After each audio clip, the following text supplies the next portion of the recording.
Di tengah hiruk-pikuk kehidupan New York, sebuah penemuan mengejutkan mengancam untuk mengguncang fondasi negara. Seorang petugas kebersihan di Liberty Island menemukan lafaz Allah tersembunyi di dalam tubuh patung Liberty. Di saat Amerika bergulat dengan identitas dan kebebasan, Presiden Donald Trump memutuskan untuk menghancurkan simbol kebebasan terbesar itu, menggantikannya dengan patung baru yang lebih sesuai. Tapi apa yang akan terjadi ketika rakyat Amerika terbangun oleh penemuan yang tak bisa disangkal, bersatu untuk mempertahankan patung yang kini mengandung lebih dari sekadar sejarah? Bisakah kebebasan itu tetap berdiri? Atau akankah dunia melihat kebangkrutan simbol besar negara ini? Langit Manhattan pagi itu terlihat murung. Kabut tipis menyelimuti sungai Hudson, sementara airnya memantulkan siluet megah patung Liberty yang berdiri kokoh seperti biasa. Tapi pagi itu bukan pagi yang biasa bagi Abdullah Rahman, seorang pria paruh baya asal Yaman yang bekerja sebagai petugas kebersihan di Liberty Island. Sudah lebih dari 20 tahun Abdul tinggal di Amerika. Ia mencintai pekerjaannya, meskipun orang lain mungkin memandangnya remeh. Baginya, membersihkan patung yang menjadi simbol kebebasan itu adalah kehormatan. Setiap pagi ia akan berjalan kaki menyusuri gang sempit di dalam patung, mengecek debu, karat, dan kadang sekadar menatap keluar dari mahkota Sang Dewi, memandang cakrawala New York yang tak pernah sepi. Namun pagi itu, saat membersihkan sudut sempit di balik lapisan tembaga di bagian dalam tubuh patung, jarinya menyentuh sesuatu yang tak biasa. Sebuah ukiran kecil, halus, dan sangat dalam, tertulis dalam huruf Arab. Ia mendekatkan senter dan menyipitkan mata. Allahu Akbar, gumamnya pelan, hampir tak percaya. Ukiran itu rapi, lafaz Allah tergurat seakan bukan hasil goresan, iseng. Bentuknya elegan, dan lebih penting lagi, tampak sudah ada di sana sejak lama. Tidak seperti coretan vandalisme liar, ukiran itu menyatu dengan logam, seolah dibentuk bersamaan saat struktur itu diciptakan. Abdul tercekat. Pikirannya langsung melayang ke segala kemungkinan.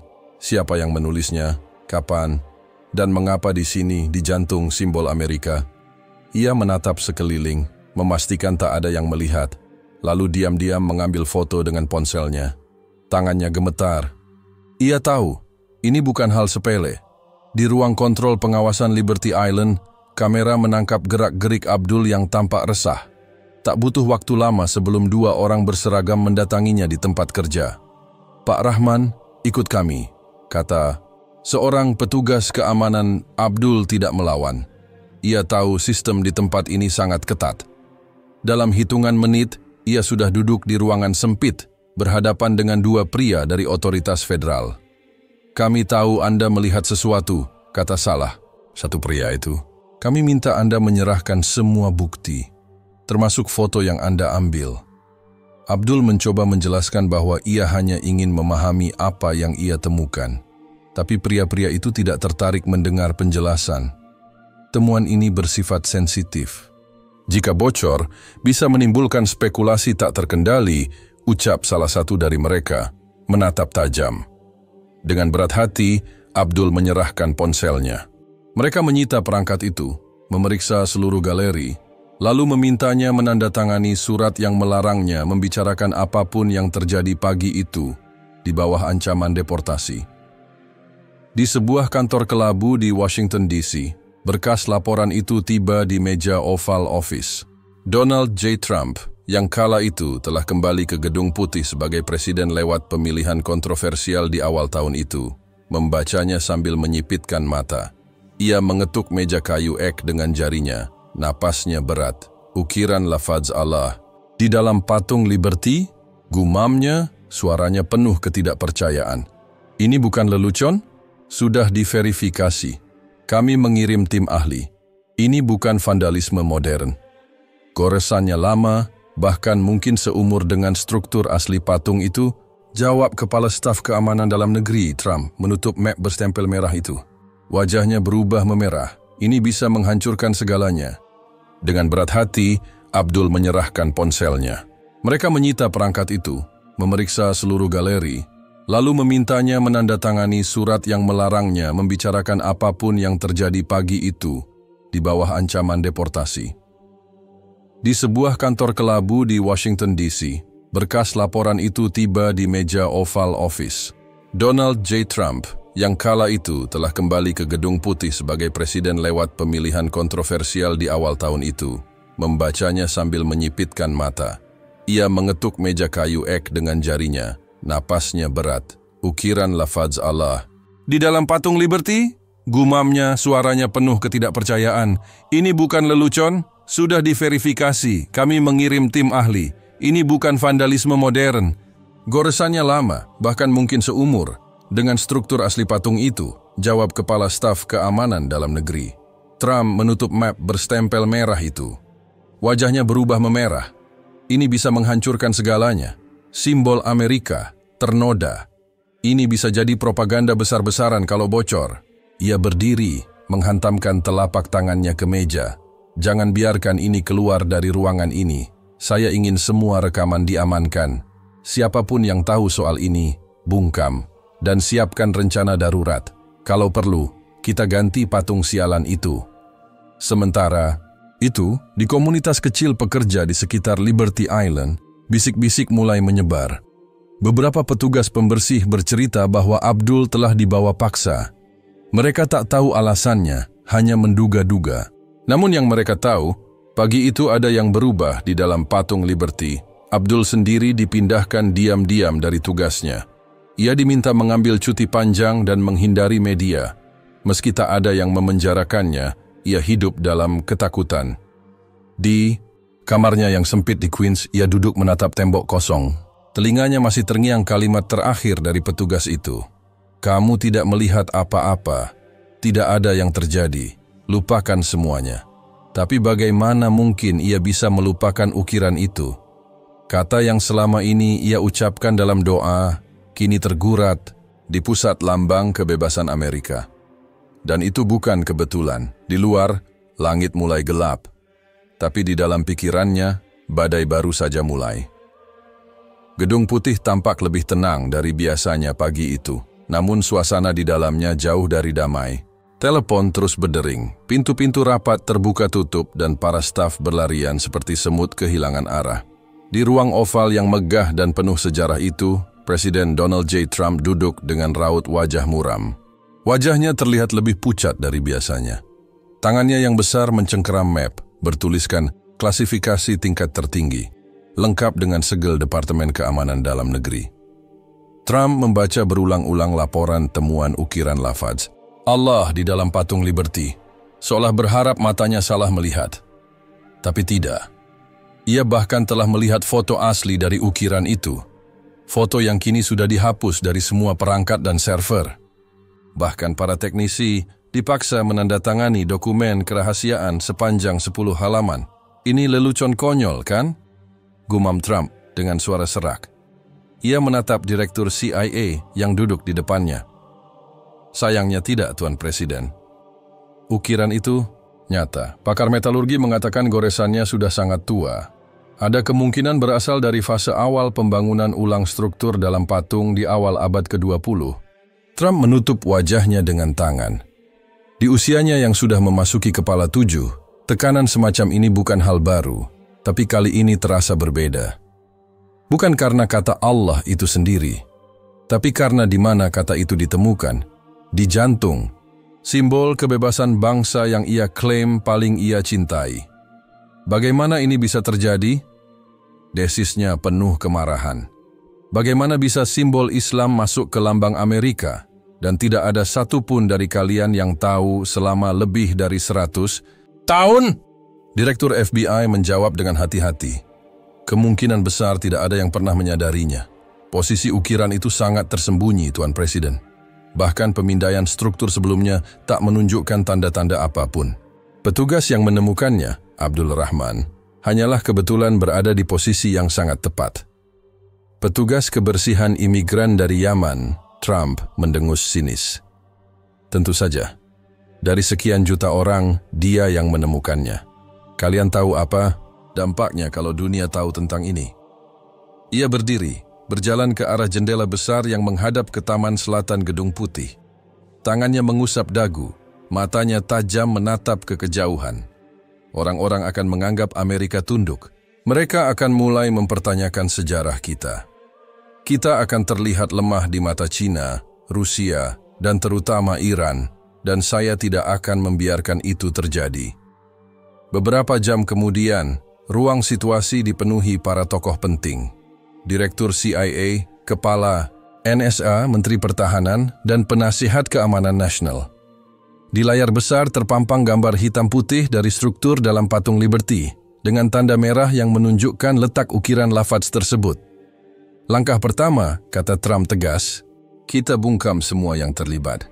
Tidak boleh ada yang berbicara bahkan kepada pasangan atau anak mereka. Jika perlu, kita tempatkan mereka dalam program perlindungan khusus. Langkah kedua, redam media. Pantau semua percakapan di internet. Siapkan algoritma penghapus otomatis untuk semua kata kunci terkait penemuan ini. Langkah ketiga, Trump berhenti sejenak, menatap semua orang di ruangan itu satu persatu. Kita pertimbangkan menghancurkan patung Liberty, bangun ulang dari nol, pastikan tidak ada unsur asing yang menyusup. Ruangan langsung hening. Menteri Dalam Negeri, seorang pria berperawakan besar dengan nada hati-hati, angkat bicara, Tuan. Presiden, itu akan menimbulkan reaksi besar, bahkan dari rakyat kita sendiri. Patung Liberty adalah simbol nasional. Jika kita menghancurkannya, reaksi dari dunia bisa sangat keras. Trump menoleh dengan ekspresi dingin. Lebih baik kita dihujat karena menghancurkan simbol, daripada terlihat lemah karena simbol itu ternyata telah dimasuki oleh sesuatu yang kita anggap asing. Ia menepuk meja. Saya akan bicara langsung dengan Xi Jinping, Vladimir Putin, dan Presiden Iran. Pastikan mereka tidak menyebarkan apapun. Kalau perlu, kita tawarkan kerja sama dagang rahasia. Dunia tidak boleh tahu bahwa simbol kebebasan kita telah ternodai. Malam harinya, di tempat terpisah, seorang analis intelijen NSA memandangi data yang baru masuk. Ia adalah bagian dari tim sensor media daring. Data menunjukkan peningkatan pencarian terhadap frasa seperti ukiran lafaz Allah patung Liberty, petugas kebersihan menemukan tulisan Arab di New York, dan Trump sembunyikan misteri patung. Analis itu mengangkat telepon, menghubungi atasannya. Penyebaran mulai meningkat. Kami butuh perintah lebih lanjut. Beberapa akun sudah mulai membagikan potongan informasi yang mirip dengan laporan intelijen. Di ujung lain, suara berat menjawab, naikkan status sensor ke level merah. Kontak semua platform. Tak boleh ada satu pun yang lolos. Sementara itu, Trump berdiri sendirian di balkon Gedung Putih, menatap langit malam Washington DC. Di tangannya ia memegang selembar kertas, cetak ulang lafaz yang ditemukan. Kenapa sekarang? Dan kenapa harus di sana? Pikirnya keras. Dalam benaknya, kekacauan tak bisa dihindari. Ia tahu, jika ini bocor, sejarah Amerika bisa diguncang dari pondasinya. Ia sudah melihat bagaimana sejarah ditulis ulang di negeri lain. Ia tidak akan membiarkan itu terjadi di negaranya. Dengan tangan gemetar, ia merobek kertas itu menjadi serpihan kecil. Angin malam membawanya terbang, melayang entah kemana. Tapi Trump tahu, tak ada yang benar-benar hilang. Dan hantu lafaz itu kini menghantui benaknya tanpa henti. Di belahan bumi lain, tepatnya di Beijing, seorang pejabat intelijen dari Kementerian Keamanan Negara, MSS, duduk tenang di depan layar komputer. Ia membaca ulang memo rahasia yang baru saja masuk dari sumber di Amerika Serikat. Kalimat itu sederhana, tapi syarat makna. Ukiran lafaz Allah ditemukan di dalam patung Liberty. Pemerintah Amerika menutupi. Ia menyesap tehnya perlahan. Matanya tak berkedip. Tak butuh waktu lama, memo itu langsung diteruskan ke kantor pusat Politbiro Partai Komunis Tiongkok. Di Moskow, ruangan besar bawah tanah di markas besar FSB, Dinas Intelijen Rusia. Penuh dengan sorot layar yang menampilkan berita-berita dunia dalam berbagai bahasa. Seorang analis senior mendekati jenderal penghubung Kremlin dan berbisik, Amerika menyembunyikan sesuatu besar. Data ini bocor dari jaringan gelap. Jenderal itu membaca cepat ringkasan yang diserahkan. Ia mengerutkan kening, lalu tersenyum, samar. Simbol kebebasan Amerika. ternyata menyimpan simbol yang mereka anggap asing. Ironis sekali. Informasi ini langsung dikirim ke Presiden Vladimir Putin melalui jalur komunikasi paling aman. Tak sampai 1 jam, Putin menggelar pertemuan tertutup bersama penasihat militernya. Tak ada media. Tak ada catatan resmi. Di Teheran, Iran, berita itu tiba sebagai angin segar. Pemimpin spiritual tertinggi, Ayatollah Ali Khamenei, menerima laporan dari IRGC, pasukan Garda Revolusi Iran, bahwa simbol Amerika telah menyimpan lafaz Allah secara tersembunyi selama lebih dari 1 abad. Para ulama berdiskusi, sebagian menganggap ini pertanda, sebagian lainnya ingin berhati-hati. Namun satu hal mereka sepakati, berita ini bisa menjadi alat retoris yang sangat kuat. Iran mulai menyebarkan isu ini melalui media tidak resmi dan jaringan sibernya di Timur Tengah. Namun mereka tidak menyebutkan nama Amerika secara langsung. Mereka menyisipkan narasi simbolik. Kebebasan sejati tidak pernah bisa menghapus jejak ilahi. Sementara itu, di New York, seorang pengamat politik Timur Tengah bernama Dr. Farah Samadi tengah menyaksikan lonjakan pembicaraan di media sosial dari wilayah seperti Pakistan, Turki, hingga Suriah. Meski belum ada satupun media besar memberitakan soal ukiran itu, kata-kata seperti liberty dan Allah mulai muncul dalam meme, video editan, dan potongan audio dengan narasi spekulatif. Ada sesuatu yang besar yang sedang coba ditutupi, ucap Farah kepada rekan dosennya di Columbia University. Namun belum sempat ia menulis opini untuk The Atlantic, ia menerima panggilan dari seseorang tak dikenal. Suara itu tenang, dingin. Dr. Samadi, kami menyarankan Anda tidak ikut menyebarkan rumor yang bisa memicu kepanikan. Demi keselamatan Anda dan integritas universitas Anda. Ia langsung tahu, ini bukan ancaman biasa. Ini peringatan dari pemerintah. Tapi hal itu justru memperkuat keyakinannya bahwa berita itu benar. Di Washington, Trump mendapat laporan intelijen bahwa China telah menangkap sinyal dari internal Amerika. Rusia kini telah tahu, dan Iran sudah mulai memainkan narasinya. Trump berteriak marah dalam pertemuan terbatas di Situation Room. Bagaimana mungkin kebocoran terjadi secepat ini? Kita punya NSA, FBI, CIA, dan kalian semua tetap kecolongan? Direktur NSA menjawab dengan kepala tertunduk. Kami telah menutup semua akses digital domestik, Tuan Presiden. Tapi informasi ini bocor dari server konsulat luar negeri. Ada kemungkinan keterlibatan pengkhianat dari dalam. Trump tak bisa menyembunyikan kemarahannya. Ia memukul meja hingga pena terjatuh. Kalau perlu, kita serang jaringan mereka. Serangan siber balasan. Buat mereka lupa bahwa pernah tahu soal ukiran sialan itu. Rapat darurat antara pejabat intelijen Amerika dengan perwakilan diplomatik digelar secara tertutup. Dalam pertemuan virtual tingkat tinggi, perwakilan dari China, Rusia, dan Iran bersikap ambigu. Mereka tidak menyebarkan informasi secara terbuka, tapi dengan jelas memberi sinyal bahwa mereka tahu. Xi Jinping berbicara dengan tenang. Simbol adalah hal yang sangat rapuh, Tuan Trump. Jika simbol kebebasan Amerika mengandung makna dari budaya lain, mungkin itu saatnya Amerika mengkaji ulang siapa yang sebenarnya dimerdekakan. Putin tersenyum lebar. Mungkin dewa kebebasan itu berbicara dalam banyak bahasa, termasuk bahasa kalian anggap asing. Dan perwakilan Iran hanya berkata, Allah Maha Tahu. Trump merasa seluruh dunia sedang mengejeknya. Ia memandang ke layar laptop, lalu menutupnya keras-keras. Di internal pemerintah Amerika, suara-suara kritis mulai bermunculan. Sebagian penasihat senior mulai mempertanyakan keputusan Trump yang ingin menghancurkan patung Liberty. Kita sedang bermain dengan api, ucap Menteri Luar Negeri dalam salah satu rapat internal. Jika dunia tahu kita menyembunyikan kebenaran simbolik, reputasi kita sebagai negara demokrasi bisa runtuh. Trump tidak peduli. Kita bukan negara yang lemah. Kita negara yang membentuk dunia ini. Dan saya tidak akan membiarkan satu ukiran kecil meruntuhkan semuanya. Namun yang tak ia sadari, bukan hanya negara lain yang mengamati. Rakyatnya sendiri mulai mencium ada sesuatu yang disembunyikan.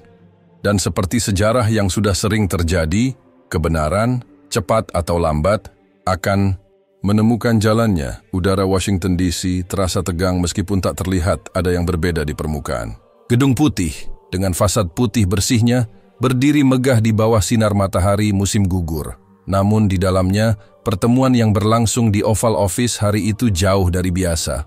Donald J. Trump duduk di kursinya, dikelilingi para penasihat, terdekatnya arsitek-arsitek ideologinya, dan kontraktor terpilih dari sektor militer. Ia tidak berbasa-basi. "Kita akan mengganti patung Liberty," katanya dengan nada mantap. Pernyataan itu menimbulkan hening beberapa detik. Kepala staf yang sudah mengabdi selama lebih dari 10 tahun di pemerintahan menatap presiden dengan ekspresi antara terkejut dan takut. "Tuan Presiden," ucapnya perlahan, "menghancurkan patung Liberty bukan seperti merobohkan gedung tua. Itu simbol nasional, simbol dunia. Kita harus pikirkan ulang." Trump memotong dengan suara keras. "Saya sudah pikirkan. Saya sudah menimbang, dan saya tidak akan membiarkan satu lafaz asing, entah siapa yang menaruhnya, menghantui simbol bangsa ini. Kita butuh lambang baru, lambang yang tidak bisa disalahartikan, lambang yang kita ciptakan sendiri." Hari-hari berikutnya diisi oleh pertemuan rahasia dengan para ahli konstruksi, arsitek simbolik, dan pengacara. Tidak satu pun media diberi akses. Proyek ini diberi nama kode Operation New Torch. Obor baru, Trump menunjuk salah satu firma desain militer yang sebelumnya merancang monumen perang di Timur Tengah. Ia menginginkan sesuatu yang tegas, jantan, dan murni Amerika. Ia bahkan mengusulkan agar patung pengganti itu menggambarkan seorang tentara Amerika berdiri gagah dengan bendera di tangan, bukan lagi sosok perempuan bertoga. "Kita sudah terlalu lama menyembah simbol feminisasi lemah.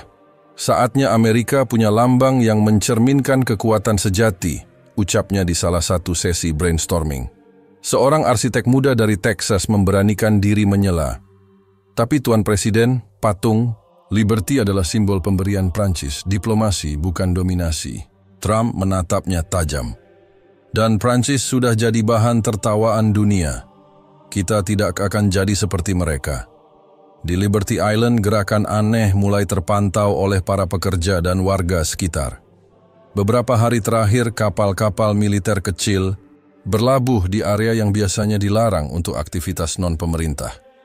Petugas keamanan ditambah, turis dibatasi. Tidak ada yang benar-benar tahu apa yang sedang terjadi, tapi aroma rencana besar mulai menyebar. Sementara itu, di ruang bawah tanah markas Homeland Security, dokumen perintah penghancuran sedang disusun. Para insinyur diberi akses penuh untuk menilai titik-titik lemah struktur patung. Jika kita butuh meledakkannya, kita harus tahu di mana titik paling efisien. Ledakan harus bersih, tidak boleh menimbulkan kerusakan luas. Tidak boleh ada korban jiwa, ucap seorang jenderal teknik sipil dari Korps Insinyur Militer.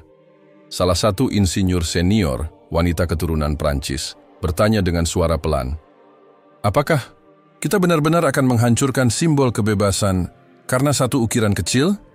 Tak ada yang menjawab. Di ruang privat Trump, peta dan sketsa desain patung baru tertempel di dinding. Ia menghabiskan malam-malam panjang memandanginya.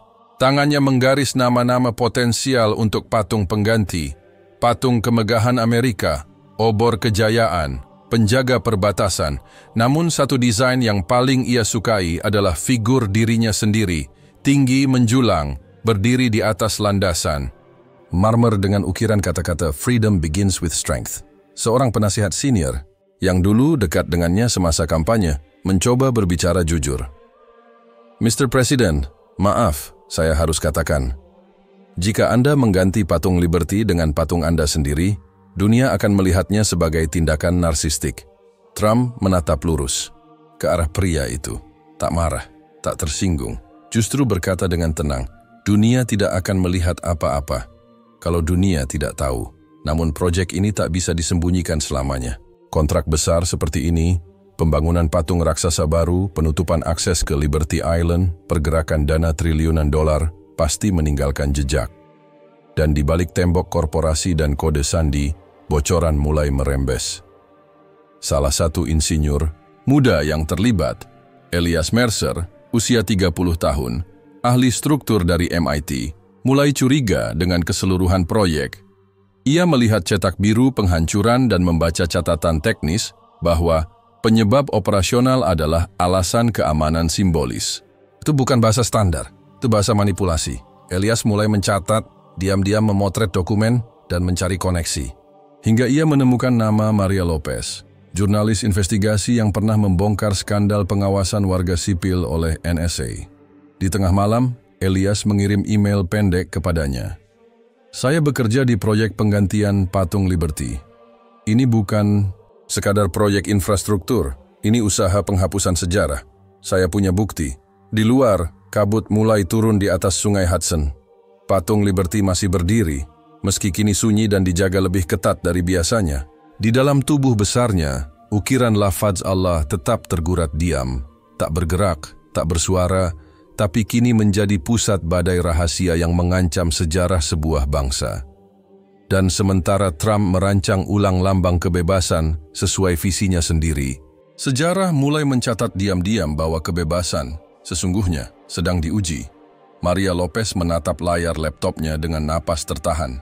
Di layar, terbuka sebuah email tanpa subjek, dari alamat tak dikenal, hanya bertuliskan satu kalimat pendek. Saya bekerja di proyek penggantian patung Liberty. Ini bukan sekadar proyek infrastruktur. Ini usaha penghapusan sejarah. Saya punya bukti. Insting jurnalistiknya langsung menyala. Selama lebih dari 15 tahun, Maria telah menelusuri jejak-jejak kekuasaan gelap di balik wajah demokrasi. Ia adalah salah satu dari sedikit jurnalis investigatif yang berhasil selamat dari tekanan sistem dan tetap bersuara lantang. Tapi, Ini lain, patung Liberty, simbol kebebasan paling ikonik di dunia, dan proyek penghancurannya sedang dilakukan diam-diam. Maria membalas email itu dengan hati-hati menggunakan akun terenkripsi yang biasa ia pakai saat menyelidiki penyadapan CIA dulu. Siapa Anda? Kirimkan bukti awal. Kita atur pertemuan jika masuk akal. 2 hari kemudian, ia menerima paket berisi flash disk kecil. Di dalamnya, Maria menemukan serangkaian dokumen teknis dengan kop Department of Homeland Security, sejumlah foto cetak biru dengan label Operation New Torch, dan sebuah folder berisi gambar ukiran lafaz Allah di dalam struktur patung Liberty. Tangannya gemetar saat membuka satu persatu file itu. Ini bukan rumor, ini nyata. Beberapa hari berikutnya, Maria menyelidiki latar belakang insinyur bernama Elias Mercer, yang rupanya lulusan terbaik di Massachusetts Institute of Technology dan baru bekerja di sebuah firma kontraktor pertahanan. Ia menyamar sebagai investor untuk bisa bertemu Elias di sebuah kedai kopi kecil di Brooklyn. Mereka duduk berseberangan, penuh kewaspadaan. Elias tampak gugup, namun matanya menunjukkan tekad. Saya ikut proyek ini karena saya pikir kami sedang memperkuat fondasi patung Liberty untuk keperluan keamanan atau restorasi. Tapi semakin lama, saya sadar, mereka sedang merencanakan penghancuran. Dan ukiran itu? Tanya Maria pelan. Elias mengangguk, lalu mengeluarkan tablet kecil dari ranselnya, memperlihatkan video singkat dari kamera tersembunyi. Rekaman tim teknis yang mendiskusikan kode pembersihan pada struktur internal. Di salah satu potongan percakapan, terdengar jelas suara seseorang berkata, "Jika simbol asing ini menyebar, kita kehilangan narasi. Kita harus menghapusnya. Hancurkan seluruh patung kalau perlu. Biarkan sejarah kita dikendalikan kembali." Maria memejamkan mata sejenak. Ini bukan hanya tentang sebuah patung. Ini tentang siapa yang berhak menulis ulang sejarah. Maria mulai menyusun potongan-potongan informasi. Ia menemukan bahwa proyek Operation New Torch dibiayai oleh aliran dana gelap yang disamarkan lewat program infrastruktur pasca pandemi. Dokumen anggaran mencantumkan restorasi simbol nasional, namun tidak pernah menjelaskan bahwa itu berarti penghancuran total. Ia juga menemukan bahwa Dewan Keamanan Nasional telah membentuk unit khusus untuk membungkam semua pihak yang mengetahui keberadaan ukiran lafaz Allah di dalam patung tersebut. Termasuk Abdul Rahman, petugas kebersihan yang pertama kali menemukannya. Maria melacak keberadaan Abdul. Ternyata ia telah dipindahkan secara paksa ke daerah terpencil di Arkansas di bawah program perlindungan imigran. Namun menurut laporan tak resmi yang diperolehnya, Itu hanyalah eufemisme untuk karantina paksa. Saat malam tiba, Maria menatap papan besar di dinding apartemennya yang penuh dengan foto, catatan, dan koneksi benang merah. Di tengah-tengahnya, satu kata tertulis besar dengan tinta merah. Mengapa? Mengapa lafaz itu ada di dalam patung? Siapa yang menulisnya? Apakah ini murni kebetulan sejarah? Atau ada sesuatu yang jauh lebih dalam? Maria menghubungi seorang pakar sejarah patung Amerika dari Smithsonian Institution. Dalam percakapan rahasia, pakar itu mengaku pernah mendengar rumor bahwa sebagian material dalam patung Liberty berasal dari reruntuhan arsitektur Ottoman yang dibeli murah pada akhir abad ke-19, tepat sebelum Prancis menghadiahkan patung itu kepada Amerika. Tidak ada bukti pasti, kata sang pakar.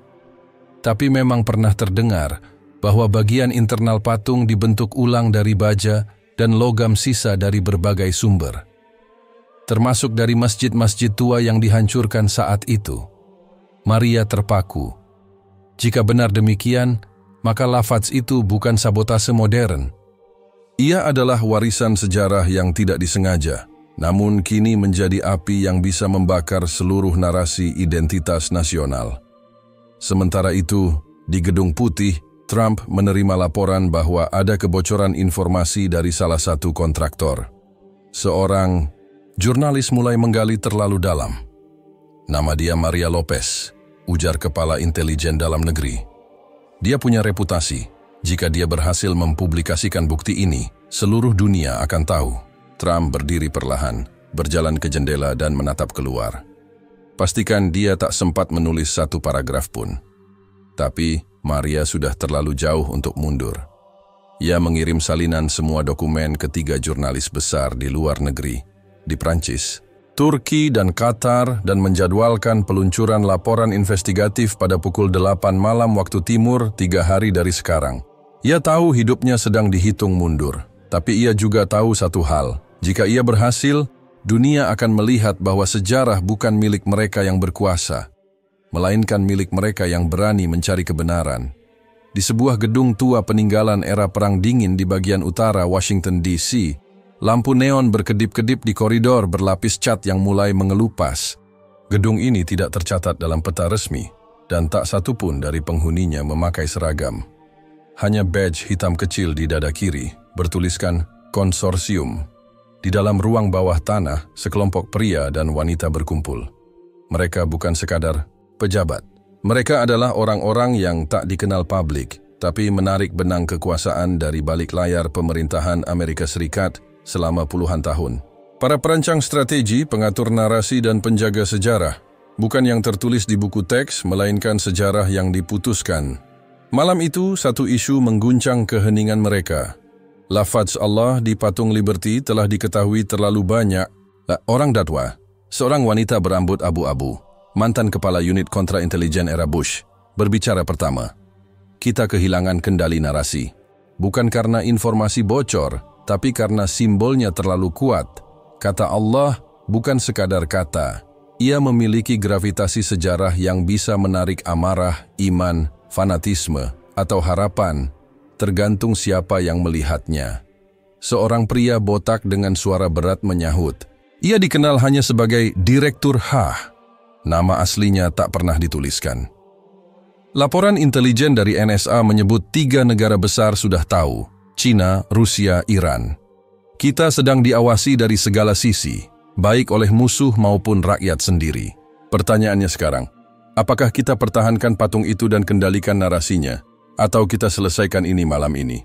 Semua mata beralih pada layar besar yang menampilkan 2 opsi strategi, Operasi Eclipse, menutup informasi, menjaga patung tetap berdiri, dan mengarahkan perhatian publik ke isu internasional lain, Operasi Torchfall, menghancurkan patung. Liberty secara alami menyalahkan kerusakan struktural, lalu menggantinya secara perlahan dengan patung baru. Tak ada suara, hanya ketegangan. Sementara itu, Maria Lopez bertemu Elias Mercer untuk terakhir kalinya sebelum laporan mereka dipublikasikan. Mereka memilih lokasi terbuka, taman publik di dekat National Mall, tepat saat senja menyelimuti langit Washington dengan warna keemasan. Pihak Trump tahu tentang kita, bisik Elias dengan suara parau. Mereka melacak server pengiriman dataku. Kau harus berhati-hati. Aku mungkin akan menghilang. Maria menatapnya, mencoba tetap tenang. Aku sudah mengatur jadwal tayang otomatis di server luar negeri. Jika aku mati, laporanku tetap hidup. Elias tersenyum kecil. Kau lebih berani dari banyak pria yang kukenal di Pentagon. Lalu ia menyerahkan sesuatu, sebuah microchip kecil dalam pelindung plastik. Ini rekaman pertemuan pertama mereka. Suara Trump. Bukti bahwa dia sendiri yang memerintahkan penghancuran patung. Simpan baik-baik. Di balik layar, dua lembaga besar sedang bertarung diam-diam. NSA ingin menghentikan publikasi Maria dengan cara teknis, menyusup ke server, memutus akses data, dan mengaburkan informasi. Tapi CIA, sebagian kecil agennya, melihat kesempatan. Seorang analis muda CIA, keturunan Arab Amerika bernama Yasir Haddad, menyelinap ke jalur komunikasi internal dan mengakses data milik Maria. Ia merasa apa yang ditemukan Maria bukan sekadar skandal politik, tapi kesalahan sejarah yang harus diluruskan. Ia menghubungi Maria lewat saluran gelap. Saya dari internal. Saya ingin bantu Anda. Tapi Anda harus tahu, dalam waktu kurang dari 48 jam, Gedung Putih akan umumkan bahwa patung Liberty mengalami kerusakan struktural akibat gempa mikro bawah tanah. Mereka akan tutup area itu dan menghancurkannya secara diam-diam. Maria mencatat semuanya, lalu mengirim pesan pada 3 media internasional, Al Jazeera, Le Monde, dan The Guardian, untuk menyiapkan tayangan serentak. Simbol kalian berdiri karena menampung semua makna. Jangan biarkan satu makna tunggal menghapus semuanya. Di Gedung Putih, Donald Trump mendapat laporan bahwa data sudah bocor ke luar negeri. Terlambat, kata penasihat keamanannya. Trump berdiri dari kursi, matanya merah, tangannya gemetar. Ia telah mengerahkan segala cara, sensor, ancaman, bahkan rencana penghancuran. Tapi kebenaran itu terlalu kuat untuk dikubur. Siapkan konferensi pers darurat, katanya lirih. Kalau aku jatuh, setidaknya aku akan bicara lebih dulu. Di malam yang sama, dunia mulai berguncang. Di Turki, seorang ulama besar menyampaikan khotbah tentang ironi sejarah, bahwa patung yang mereka anggap simbol kebebasan justru menyimpan nama Tuhan di dalamnya selama lebih dari 1 abad.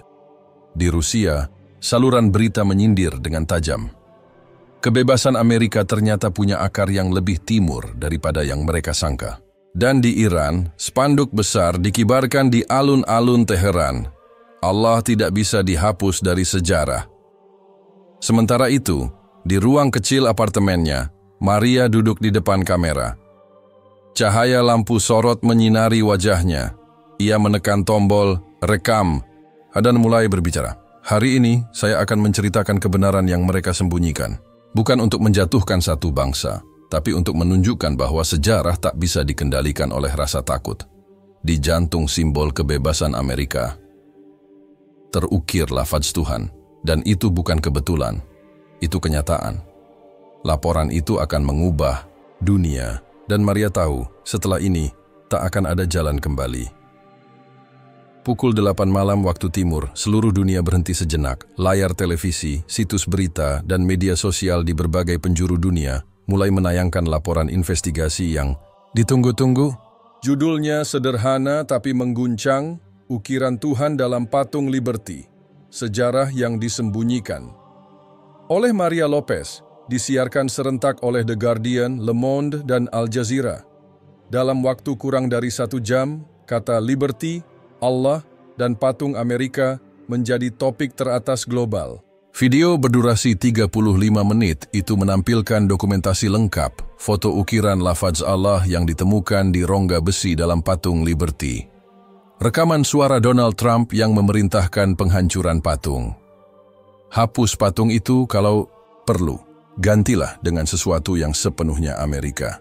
Potongan rekaman rahasia dari Project Operation New Torch, dokumen pembiayaan gelap, kontraktor militer, dan alur pencucian dana lewat proyek infrastruktur pasca pandemi. Suaranya jelas, gambarnya kuat, dan dampaknya tidak terbendung.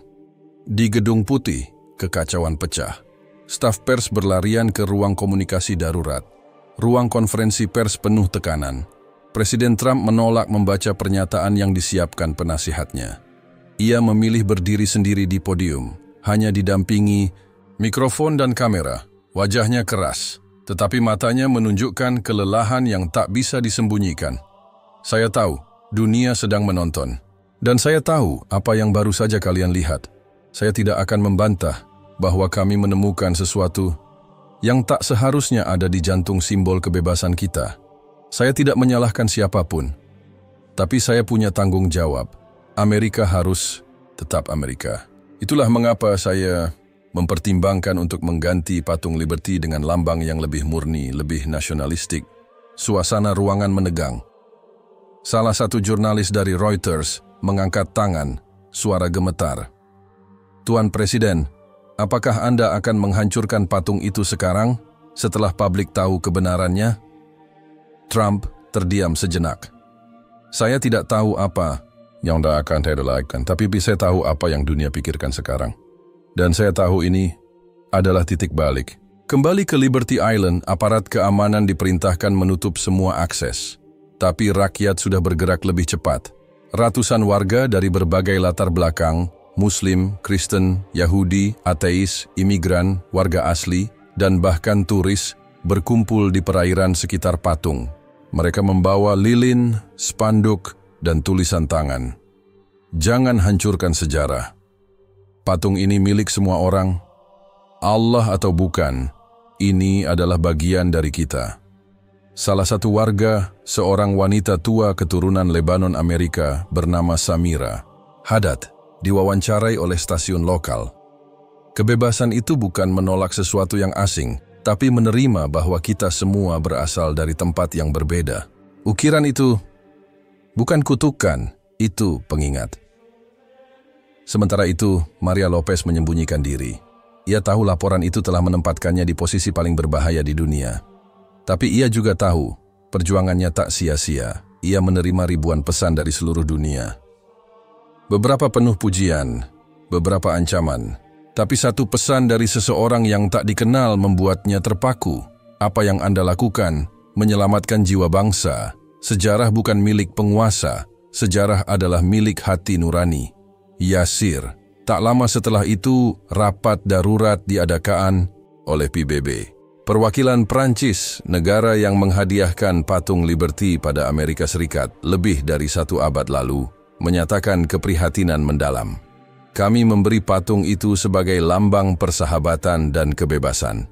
Jika sekarang ia terbukti menyimpan simbol dari tradisi lain, maka mungkin memang sejak awal patung itu melambangkan lebih dari satu makna. Namun tidak semua pihak senang. Di dalam negeri, kelompok ekstrem kanan mulai bergerak. Demonstrasi menuntut penghancuran patung digelar di 15 negara bagian. Mereka membawa bendera, senjata, dan poster bertuliskan, "Usir Allah dari Amerika, bangun patung baru, patung Trump. Ini bukan negeri timur." Kekerasan mulai pecah di beberapa lokasi. Kantor media tempat Maria dulu bekerja dilempari. Masjid-masjid di Michigan dan New Jersey mendapat ancaman pembakaran Amerika berada di titik didih. Lebih panas dari saat Perang Saudara Budaya, lebih dalam dari sekadar kontroversi agama. Sementara itu, Trump menggelar pertemuan tertutup terakhir. Ia tahu tekanan politik telah sampai puncaknya. Partai lawan menuntut pengunduran dirinya. Dunia internasional mempermalukannya. Rakyat terbelah. Tapi ia tidak akan menyerah. Kalau aku tak bisa menghancurkan patung itu secara diam-diam, maka aku akan lakukan secara terbuka. Dengan alasan keamanan nasional. Besok, aku akan umumkan bahwa struktur patung Liberty tidak stabil dan perlu dihancurkan segera demi keselamatan publik. Para penasihatnya saling pandang. Beberapa mulai ragu, beberapa sudah bersiap mundur, tapi perintah tetap berjalan. Hari itu ditetapkan. Hari Jumat, 3 hari setelah pengumuman Maria, militer akan memulai operasi pembongkaran darurat patung Liberty. Seluruh dunia menanti. Akankah simbol kebebasan dihancurkan, atau akankah rakyat melindunginya? Dan di balik semuanya, lafaz itu, Allah terus menggema. Tidak dengan suara, tapi dengan makna yang tak bisa dihapus, meskipun baja dihancurkan. Pagi itu, langit di atas New York menggantung kelabu. Awan mendung menebal, seakan ikut menyerap atmosfer muram yang menyelimuti kota. Di kejauhan, Liberty Island tampak kecil, tapi tidak pernah sekrusial ini keberadaannya.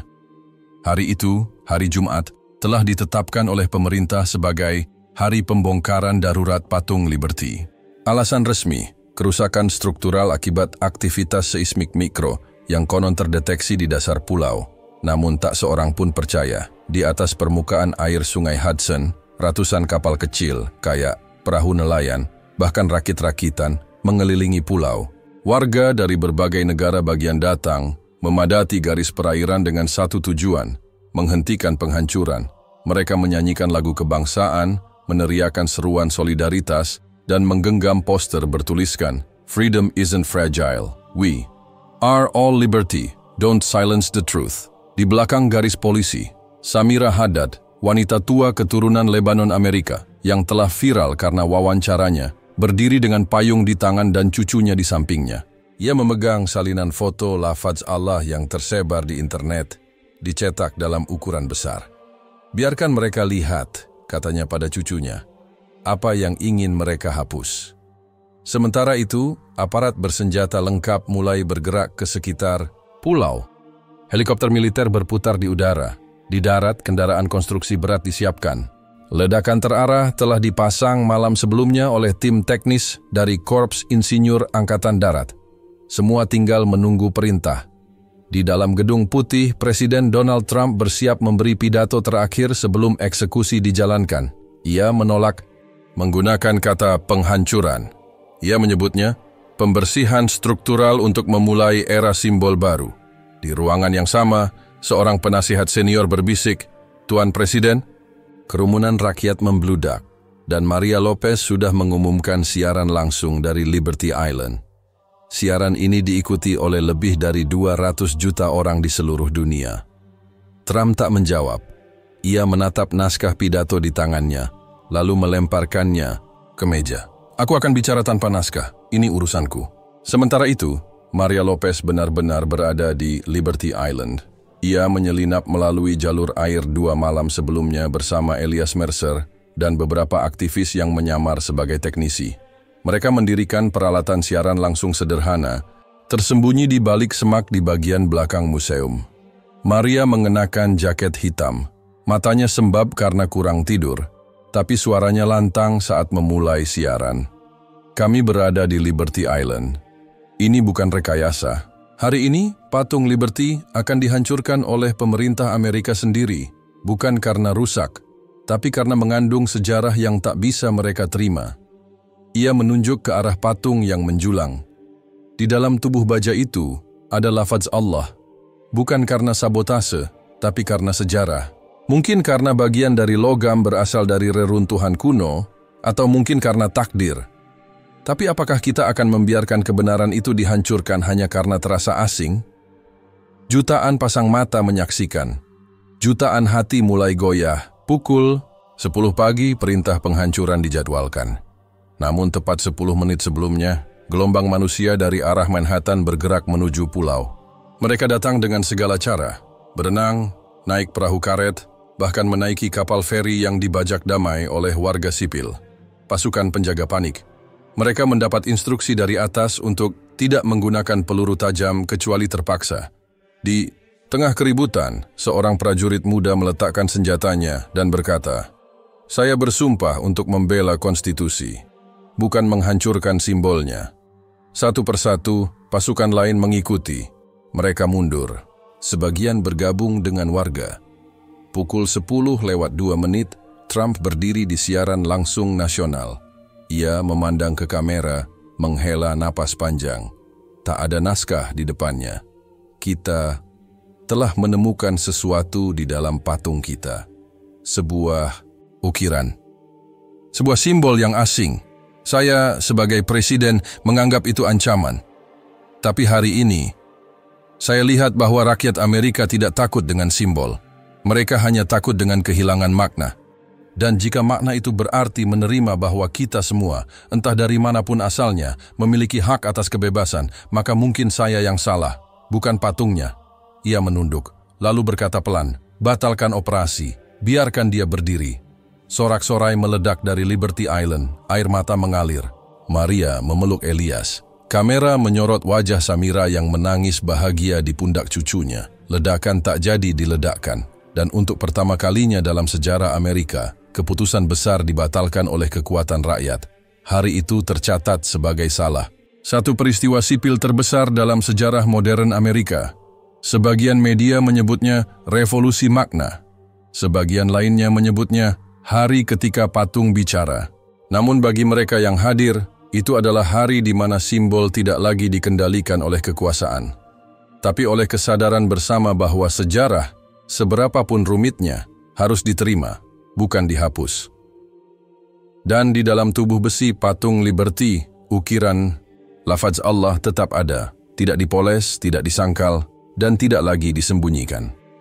3 bulan telah berlalu sejak peristiwa yang mengguncang dunia itu. Hari ketika patung Liberty hampir dihancurkan, bukan lagi sekadar berita.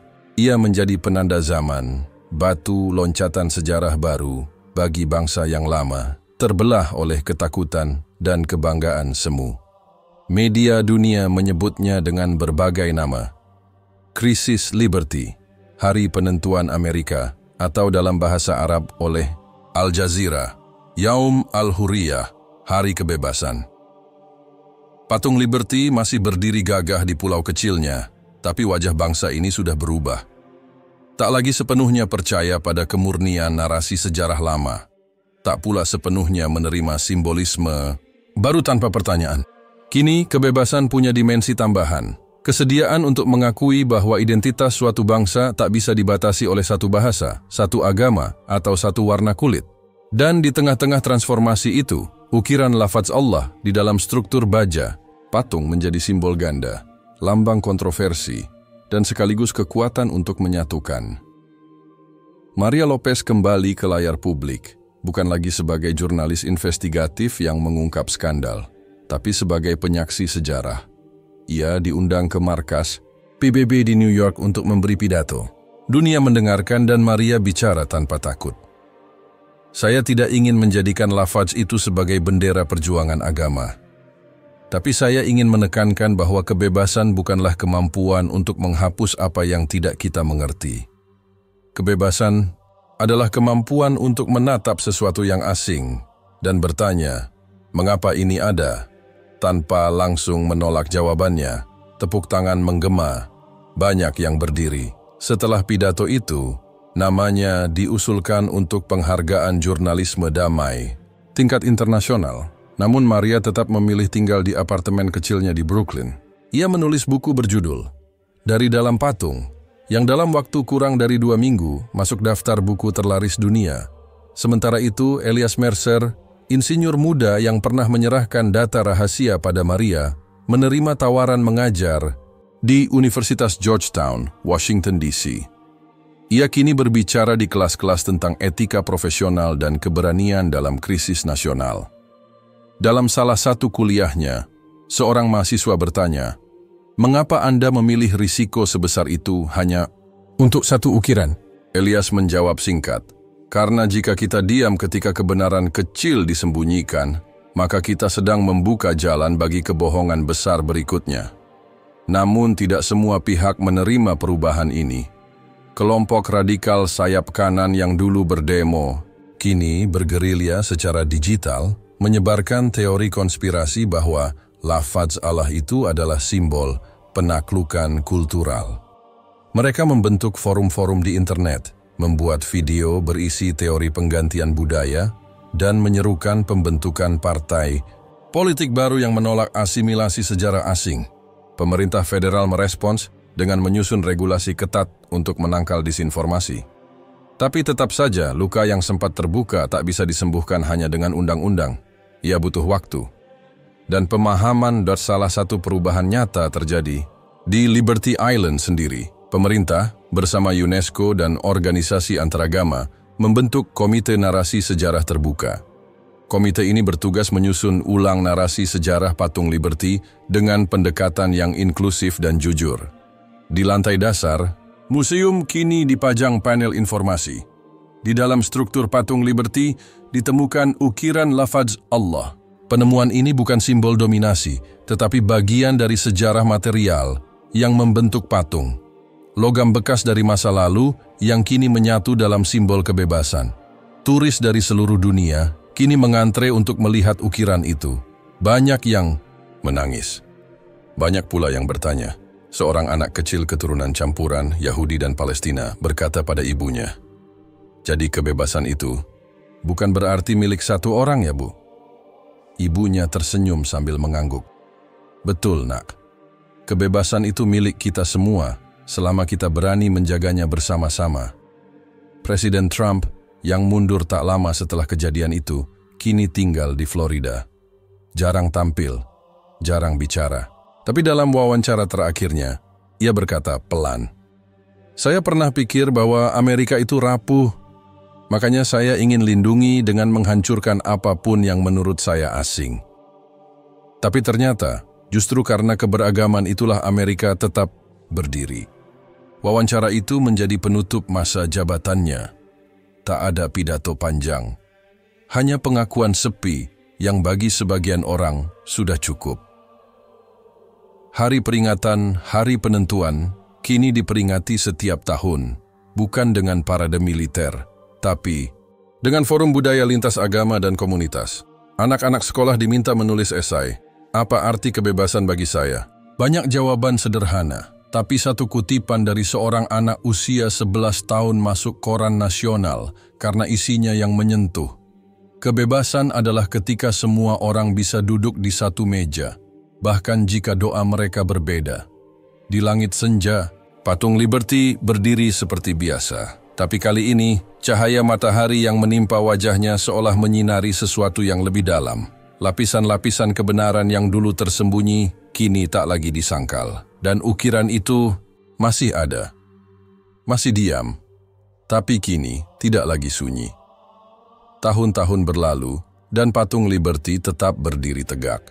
Keagungannya tak lagi hanya sebagai simbol kebebasan, tetapi juga sebagai pengingat bagi dunia bahwa kebebasan itu, meskipun penuh konflik dan kontradiksi, adalah hak universal yang tak dapat dicabut begitu saja. Liberty Island kini menjadi lebih dari sekadar tempat wisata. Tempat itu telah berubah menjadi ruang refleksi. Turis dan peziarah dari seluruh dunia datang dengan satu harapan, untuk menyaksikan kemajemukan yang terpatri dalam baja-baja Patung Liberty, yang tak hanya mengingatkan tentang kemerdekaan Amerika, tetapi juga perjalanan panjang umat manusia menuju kesadaran akan keberagaman dan kebersamaan. Samira Haddad, yang kini lebih sering menjadi pembicara di berbagai konferensi internasional, tak pernah lagi merasa takut. Ia sering mengunjungi Liberty Island untuk berdoa dan merenung. Dulu ia datang dengan ketakutan, berharap agar Patung Liberty tetap berdiri. Sekarang, ia datang untuk mengingatkan dirinya bahwa perjuangan untuk kebebasan tak berakhir begitu saja. Di suatu sore yang cerah, Samira duduk di bangku yang menghadap ke Patung Liberty. Cucunya yang kini sudah remaja duduk di sampingnya. Mereka berbicara tentang segala hal, mulai dari masa lalu hingga masa depan. "Apakah kebebasan itu selalu sesederhana yang kita pikirkan?" tanya cucunya. Samira tersenyum. "Kebebasan itu bukan tentang apa yang bisa kita lakukan. Kebebasan adalah tentang siapa kita saat kita memilih untuk menghargai perbedaan, untuk memahami orang lain, bahkan ketika kita tidak setuju." Cucunya memandang Patung Liberty, lalu berkata, "Aku ingin dunia ini lebih seperti Patung Liberty, yang menerima semua orang, tanpa memandang dari mana mereka berasal." Samira mengangguk, matanya berkaca-kaca. Itulah harapan kita semua, dan harapan itu tak boleh padam. Pemerintah Amerika, yang kini dipimpin oleh generasi baru yang lebih inklusif, mulai merenovasi ruang sekitar Liberty Island, tidak hanya sebagai tempat wisata, tapi juga sebagai pusat edukasi sejarah multikultural. Setiap tur yang dipandu di sekitar patung kini tidak hanya menceritakan sejarah kebebasan Amerika, tetapi juga menyoroti pentingnya dialog antar budaya dan penghargaan terhadap simbol-simbol dari berbagai agama dan tradisi. Papan informasi di Liberty Island, yang dulu hanya menggambarkan narasi tunggal tentang kemerdekaan Amerika, kini menyajikan berbagai perspektif. Salah satunya adalah pengakuan akan penemuan lafaz Allah yang tersembunyi dalam struktur patung. Patung Liberty adalah milik semua orang, bunyi salah satu tulisan di dekat kaki patung. Ia berdiri sebagai simbol untuk menyambut mereka yang datang dari berbagai penjuru dunia dan menghargai mereka yang membawa keyakinan, bahasa, dan tradisi berbeda. Begitu juga dengan lafaz Allah yang ditemukan di tubuhnya. Ini adalah bagian dari perjalanan sejarah yang harus kita pahami bersama. Maria Lopez, yang dulu dianggap sebagai sosok kontroversial setelah menyiarkan temuan lafaz Allah, kini menjadi salah satu tokoh yang dihormati dalam dunia jurnalistik internasional. Ia kembali menjadi jurnalis yang mengedepankan kebenaran dan keberanian untuk mengungkap fakta, meskipun seringkali itu berarti harus menantang arus utama. Di sebuah konferensi internasional di Geneva, Maria berdiri di podium di hadapan ribuan orang dari berbagai negara. Saya pernah takut dengan apa yang saya temukan. Tetapi, lebih dari itu, saya merasa bahwa kebenaran, seberapapun sulitnya, adalah sesuatu yang perlu diterima oleh seluruh umat manusia. Kita tidak bisa hidup dalam bayang-bayang, bersembunyi dari kenyataan yang ada. Kita harus berani melihatnya dan membicarakannya bersama. Hanya dengan begitu kita bisa benar-benar bebas. Pidatonya disambut tepuk tangan meriah. Namun Maria tahu, bukan tepuk tangan yang ia cari, melainkan pemahaman tentang keberagaman, kebebasan, dan tanggung jawab yang datang bersamanya. Elias Mercer, yang kini menjadi salah satu profesor terkemuka di Universitas Georgetown, mengajarkan kepada mahasiswanya tentang pentingnya tanggung jawab dalam memelihara kebenaran sejarah. Suatu hari seorang mahasiswa bertanya, "Pak Elias, apakah Anda tidak takut kalau suatu saat nanti ada yang mencoba menghapus bagian sejarah ini?" Elias tersenyum, memandang keluar jendela kampus yang menghadap ke arah gedung Capitol. Kebenaran itu tidak bisa dihapus begitu saja, meskipun ada yang mencoba, seperti patung Liberty yang tak akan pernah pudar. Ia akan tetap berdiri, karena kebenaran itu punya cara untuk menemukan jalannya sendiri. Mungkin itu butuh waktu, tapi akhirnya ia akan datang. Kehidupan terus berjalan. Meski dunia terus berubah dan tantangan baru terus muncul, patung Liberty tetap berdiri dengan megahnya di pelabuhan New York. Tidak ada yang bisa menepis kenyataan bahwa ia bukan hanya simbol kebebasan Amerika, tetapi juga simbol dari kebebasan universal yang melampaui batas negara, agama, atau ras. Bagi banyak orang, patung Liberty bukan lagi hanya ikon yang terbuat dari tembaga dan baja. Ia adalah sebuah kisah yang diceritakan kembali setiap hari. Sebuah kisah yang mengingatkan manusia akan pentingnya untuk tetap menghargai, menerima, dan menjaga kebebasan yang tak terhingga, dan menghormati setiap perbedaan yang ada. Pada suatu malam, Samira duduk seorang diri di Taman Liberty Island, memandang bintang-bintang di langit New York yang terpantul di permukaan air Sungai Hudson. Di kejauhan, suara deru angin dan keramaian kota terdengar samar-samar. Tapi di hatinya hanya ada satu perasaan, damai. Ia tahu, meskipun banyak pertempuran masih harus dilalui, patung Liberty tetap menjadi bukti bahwa kebebasan tidak bisa dihancurkan. Ia akan terus berdiri, menantang waktu, dan mengingatkan setiap orang bahwa kebebasan itu datang dengan tanggung jawab. Dan sepanjang sejarah, akan selalu ada orang yang berani mempertahankan cahaya itu, meski dunia mencoba memadamkannya. Cahaya itu tidak akan pernah padam.